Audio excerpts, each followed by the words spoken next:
Here are some local events coming up that you may be interested in.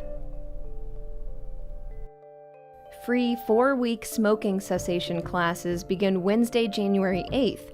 They're provided by the Vanderburgh County Health Department. You can call or email to register. At 8:30 a.m. on Thursday, January 9th, join Evansville Voice at the Wesselman Nature Center for a community forum on creating more usable green space in the area. Call to register. Saturday, January 11th from 9:15 to 11 a.m., you can meet your legislators at the Central Branch of the Evansville Public Library. And from 9 to noon on Saturday, January 18th, you can go to the Central Branch of the library for a tree planting and care workshop provided by Keep Evansville Beautiful. Depending on your vehicle, an hour of idling can use up to a gallon of gas. So reducing your idling time can greatly reduce our carbon footprint. Excessive idling gives you emissions that you don't really need to have. So the health risks, it's particularly irritating to people who have respiratory problems or young children. Exhaust has particulate matter, also has carbon monoxide, which we know you don't want to breathe in. That's why you don't idle your vehicles in your garage at home. And also, it has a number of components that are listed as hazardous air pollutants by the US EPA, some of which are known to be carcinogens. Leaving your car running can have serious health consequences for you, but how does it affect your car? Excessive idling, in addition to wasting fuel because you're not going anywhere, it also creates more wear and tear on an engine than the same amount of running at a highway speed. So the engines really aren't made to run for long times at low speeds. So most manufacturers recommend a warm-up time of 3 to 5 minutes, maybe a little bit longer, the 5-minute maybe range in the wintertime. So how do you decide when to leave your car running? Anytime you turn off the engine, you're not burning fuel and you're not creating emissions. So it's really kind of a matter of what's comfortable for you or what's convenient. Anytime you're not going somewhere, that's the whole idea of a car, is that it's going to take you somewhere. So when you're not moving, that's the time you ought to at least think about it. Typical time, maybe if you're waiting for a train. I know in some communities you can wait quite a long time, for a train to get through. Also, if dropping off and picking up children, or picking up maybe a spouse at work or anything like that where you're sitting outside and waiting, usually you can turn off the engine, and if it's hot, it won't get hot real quickly. We don't expect people to sit in 95 degrees in a car that's getting hot, or to be set in freezing. But if they turn it off when they can, and still be comfortable, we think that's going to save emissions, and it's going to save them some money too. In 2012, the Indiana legislature required schools to adopt an idling policy for vehicles near the school. As long as we've had buses, we have had a procedure in place that idling would not occur around a school because of the air intake for the schools. But in regard to the recent legislation that was enacted in 2012, our school board did adopt a policy officially saying no idling for more than 5 minutes, with a few exceptions. Extreme heat or cold, one way or the other. So if it's very cold and they have kids still on the bus, they will allow the buses to continue to idle. And in the summertime, if it's very, very hot, they would do the same. We do track this on a quarterly basis, and we have GPS on all of our buses.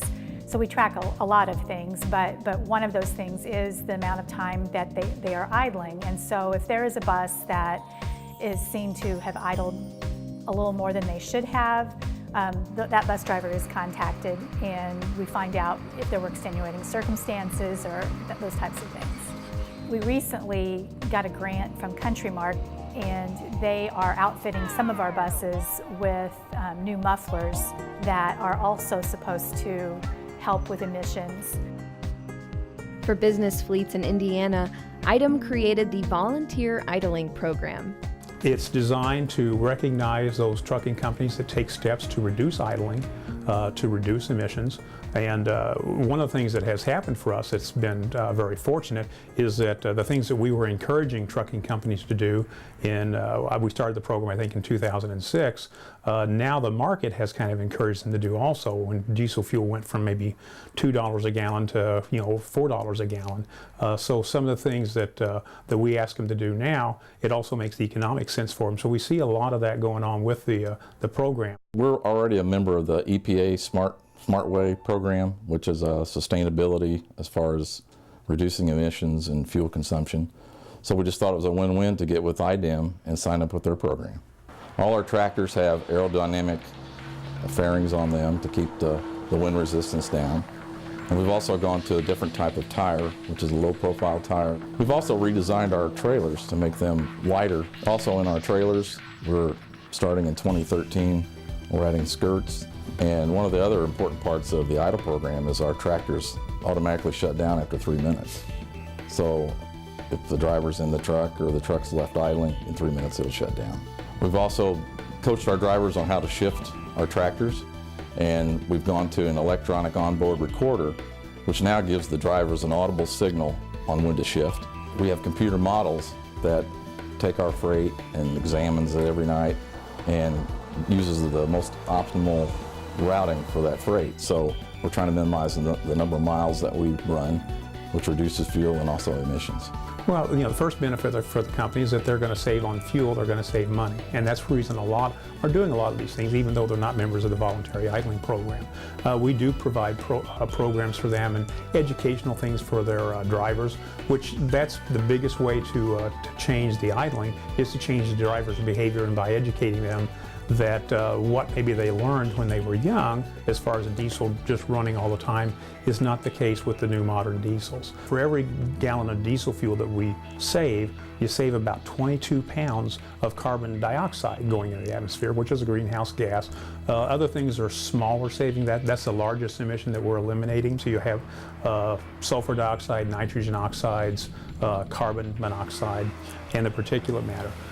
In 2010, the first year we counted this, we saw saving of 195 tons of carbon dioxide. With the reduction in speed from 65 to 62, we're able to save 3.6 million gallons of fuel per year, and that eliminates 80 million pounds of carbon dioxide emission, 32 tons of particulate matter emissions, and 1,200 tons of nitrogen oxide emissions annually. Every person who turns off a vehicle when it's not moving, is going to save emissions, and those are small amounts. Quite frankly, each little 2-minute interval is not a whole lot. It doesn't make a lot of difference, and people are not going to be poisoned because a truck runs a few more minutes in their neighborhood or something.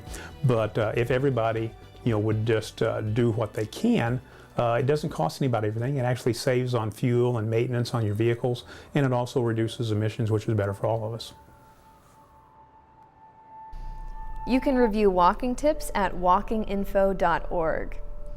Some biking tips are available at bikeleague.org, and go to in.gov/item/prevention for information about idling and the voluntary idling program.